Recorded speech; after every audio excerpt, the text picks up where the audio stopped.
அவன் பக்கத்திலே போனான். அவர் கேட்டார், நான் உனக்கு என்ன செய்யணும்? எல்லாரும் பார்த்து பணத்தை கேட்டவன் இயேசுவை பார்த்து வாழ்க்கையை கேட்டான்.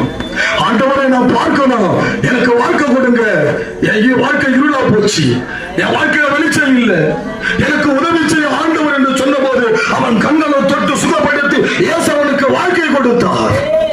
அதனால நாங்கள் சொல்லுகிறோம், இயேசு பணம் கொடுப்பாரா, நகை கொடுப்பாரா, உனக்கு வாழ்க்கையை கொடுப்பார். அதுதாங்க முக்கியம். எது முக்கியம் அதை கொடுப்பவர் தான் தெய்வம். பணம் யார் வேண்டுமானாலும் கொடுக்கலாம். ஒரு மாசம் வேலை செஞ்சா மனுஷன் கொடுப்பான். மற்றவங்கிட்ட போய் கேட்டா யார் வேணாலும் உதவி செய்யலாம். ஆனா வாழ்க்கை யாரெல்லாம் தர முடியாதுங்க. அந்த வாழ்க்கையை கொடுக்கிறவர் இயேசு. உன் வாழ்க்கையை மாற்றக்கூடியவர் இயேசு. உன் வாழ்க்கையில் அற்புதம் செய்கிறவர் இயேசு. அன்பு சகோதரனே, இந்த வார்த்தை உனக்காகத்தான் வருகிறது.